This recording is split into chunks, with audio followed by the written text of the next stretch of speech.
qui est notre propriété du cours.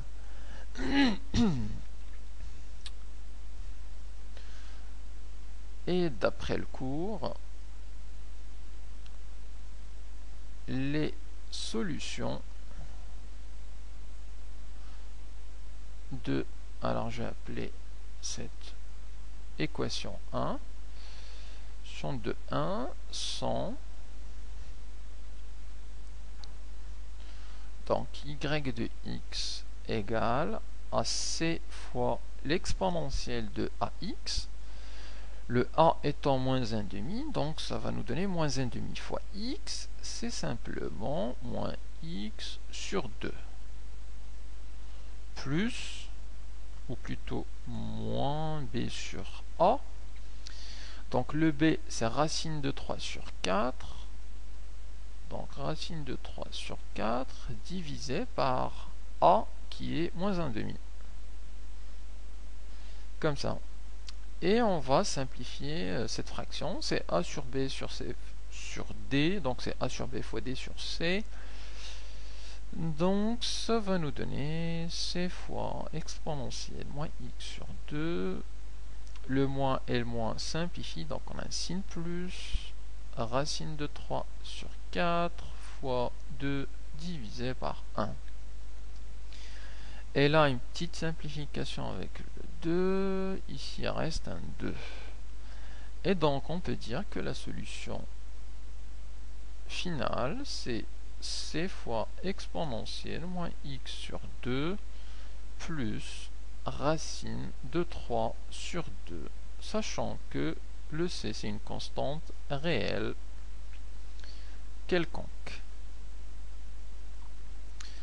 Alors comme vu précédemment, on peut nous donner en plus de l'équation différentielle une condition initiale, justement pour trouver la valeur de la constante c. Alors je vais en prendre une, comme vu précédemment.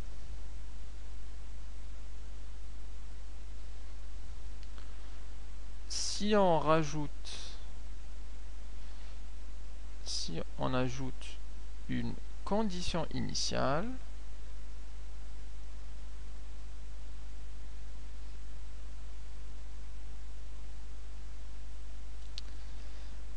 à l'équation différentielle, donc une. Alors je vais prendre un exemple, je vais prendre g de 0 égale à moins 5. Donc si on rajoute une condition initiale, on va pouvoir déterminer la constante c. Donc on peut déterminer la constante c.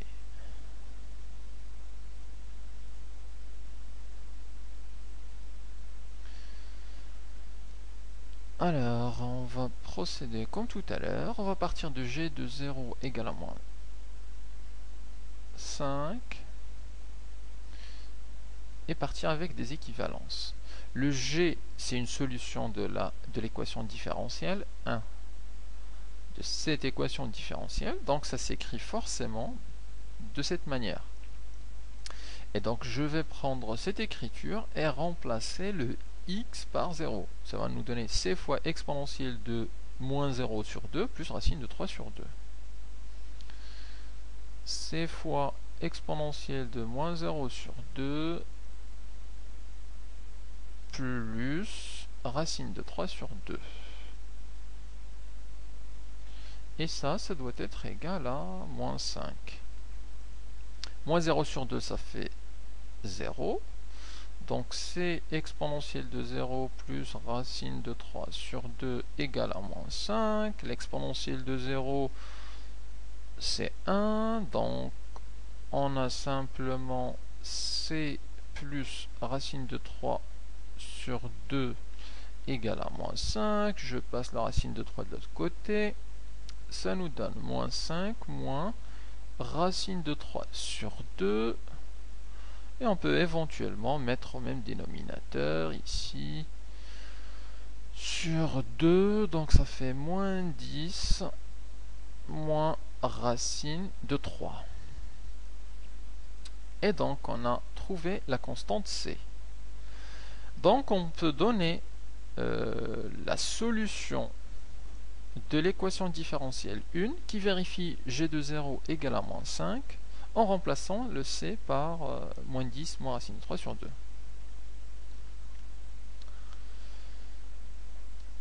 Donc,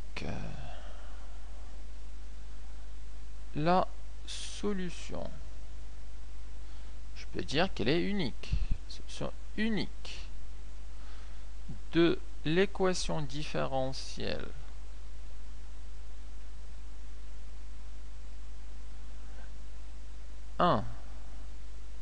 qui vérifie la condition initiale g de 0 égale à moins 5 et g de x égale, donc l'écriture c'est celle-là, et je remplace le c par moins 10 moins racine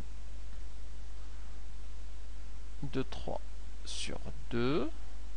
Ça, c'est la constante C fois exponentielle moins x sur 2 plus racine de 3 sur 2. Et là, on n'a plus de constante C. C'est une seule fonction, c'est une solution unique de l'équation différentielle une qui vérifie la condition initiale. Alors, pour conclure cette petite vide, je vais donner ici une remarque, simplement pour comment se ramener à ce type d'écriture, puisque jusque-là, on a vu des propriétés pour ces deux types d'écriture, donc y' égale à y, ou alors y' égale à y plus b. Mais alors, supposons, si on a des équations du type y' moins, ou plutôt plus 5 sur 2 y égale 0. Ou alors y'